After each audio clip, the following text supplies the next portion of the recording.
Okay, so you have these people. Then here, you have about maybe here, about half. These people are the people that will just say, no, it's the Republicans. No, it's the Democrats. Have you noticed that they're going back and forth and they're saying the same things? For instance, let me just show you a couple of topics. On terror. What was it that Harry Reid was saying on terror back in 2005? Watch this. We believe it is time that America had a national security policy that is as strong and as brave and as decent as the heroes who serve in uniform. Okay, you got it? So what is Harry? Not the national security policy we currently have under the Bush administration. Okay, so what is he saying? He's saying blame them. Blame them. Okay, now, can we hear from Dick Cheney this past weekend? If you're really serious and you believe this is a war, and if you believe the greatest threat is a 9/11 with nukes or a 9/11 with a biological agent of some kind, then you have to consider it as a war. You have to consider it as something we may have to deal with tomorrow. You don't want the Vice President of the United States running around saying, oh, it's not likely to happen. Okay. What's he saying? He's saying blame them. Now, I happen to agree with Dick Cheney, but see the game that's being played? I mean, we do this all day. Here's Nancy Pelosi about the debt under President Bush. We must ensure accountability by restoring fiscal discipline and holding those in power accountable for their actions. Democrats support pay-as-you-go budgeting that does not grow the deficit and heap decades of debt onto our children. I mean, does it even sound like the same woman? Here's Congressman Eric Cantor just a few months ago. We see the Democrats asking to incur more debt at the same time they are claiming to be fiscally responsible. Another day where it is more of do as I say, not as I do. I just love, do we have to stop her there? Okay, look, blame them. This guy, blame them, blame them. And they just switch seats. That's all they do. They just switch seats. Some of them are actually making good points. But why aren't they making it when their guys have power? I'm tired of these. This is you. This part is you. These are the constitutionalists. These are the ones who are rooted in truth, which roots you then and gives you hope. Beware of the people in the Republican and the Democratic Party who are completely interchangeable on spending. Please. The ones who are just blaming each other, it doesn't get anywhere. Be very wary of this fringe. Because you're down here with common sense and hope. President Obama, the first year of the stimulus, he said Americans just don't get it. He's been out there explaining it. He says there's really, that dog won't hunt when there's no dogs barking on any kind of waste. Really? Maybe I just haven't explained it enough to him. We'll do that next.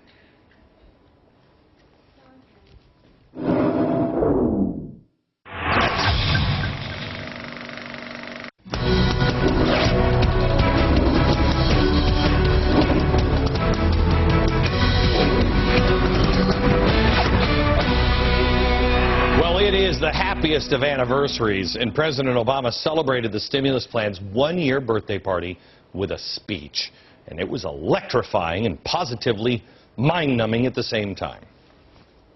I want to begin by recalling where we were 1 year ago. Economists from across the political spectrum warned that if dramatic action was not taken to break the back of the recession, the United States could spiral into another depression. Okay. Across the political, I don't know if it's this teleprompter or this teleprompter that told them that, but across the spectrum, there they are. These are the ones that are against the stimulus package. The liberal, progressive, socialist, Maoist spectrum, because, I mean, you've missed all of these. See, they're the hundreds of economists who came out to disagree with the stimulus, publicly, in full-page advertisements, in newspapers, in America. To be fair, the Obama administration did find two supposedly right-leaning economists and put them on their side. First one is Martin Feldstein. He's of Harvard. This guy is great. He unfortunately changed his mind and called the stimulus an $800 billion mistake. So let's forget about him. Take him off the screen. How about we show Mark Zandi? This is a guy, oh yeah, Chuck Schumer, this is a conservative Republican. Yeah. Unfortunately, by his own admission, he's a registered Democrat, so let's just talk about that wide spectrum of consensus, like we do in climate change stuff, because it works so well there. The economic consensus claim is obviously false. He's doing something more subtle here, however. Listen, because he's about to double down. 1 year later, it is largely thanks to the Recovery Act that a second depression is no longer a possibility. Blood shot out of my eyes when I heard him say that today. He is intentionally messing with the language. You remember the argument, we need to act or we're going to be in a Great Depression. Really, really. I remember that argument, but it wasn't about the stimulus package. It was about TARP. It was about bailing out the banks during the Bush administration, not the stimulus plan under Obama. And while you surely could find someone who thought the stimulus would save us from depression, although I have been a little depressed lately, I can tell you one guy who definitely did not believe the stimulus package would save us from depression, and that one guy's name is President Obama. What, are we short of pictures of him? We're trying to save. We know exactly what he thought the risks were if the stimulus wasn't passed. He believed that if we did nothing, this is his words, unemployment rate could go as high as 9%. This is the chart from his own economic advisors. This is the information. Here it is. With a recovery plan is this one, okay, 8%. Without a recovery plan, just 9.1%. Okay? This is what the stimulus did. It saved us from this, not a depression. $787 billion in spending, is going to lower the unemployment rate by a maximum of about 1 percentage point at its peak. But avoid a Great Depression? No. By his own estimates here, he was just passing it to prevent a slightly higher short-term unemployment rate, a rate that was not supposed to rise over 8% if we listened to him. But the problem is, we did listen to him. We did this, and this isn't what happened. You see, we passed it, we listened to him, and it did something different.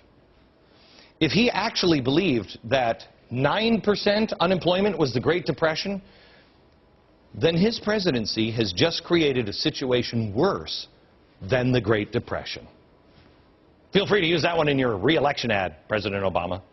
But this isn't the only time that he tried to play with the wording of things. Watch. So far, the Recovery Act is responsible for the jobs of about 2 million Americans who would otherwise be unemployed. Responsible. There we go with the progressive tactics at work again. Remember this phrase, control the language, control the argument.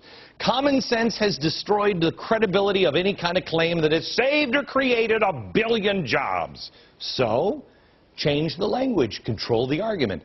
Now, he just said, it's responsible for those who would otherwise be unemployed. Well, is that a saved job or a created job? Doesn't matter. And it also doesn't matter, President Obama, what words come after the number. It doesn't affect the fact that the number itself is complete BS. But he's got more to shovel our way.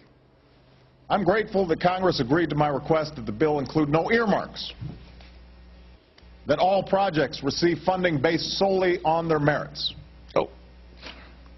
And despite that, I was still concerned. Joe and I were just talking in the back.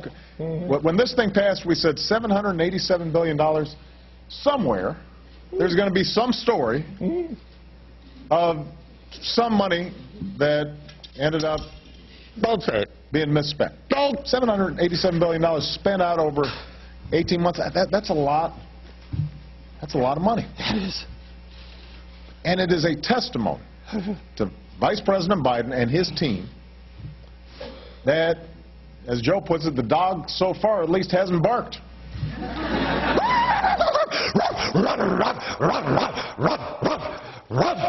Dog hasn't barked.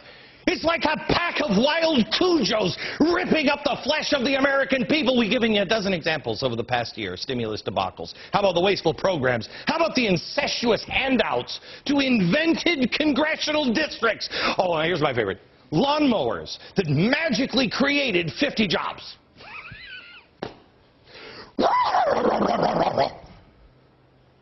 Even in his speech, he misplaced $75 billion. Where did I put that $75 billion? The total of the stimulus package is not $787 billion anymore. It's now an estimated $862 billion. I'm sure the president is definitely aware that the Congressional Budget Office updated his own number. He's ignoring the giant Rottweiler attached to his leg. I just said to Joe a minute ago, is that a giant dog on my leg?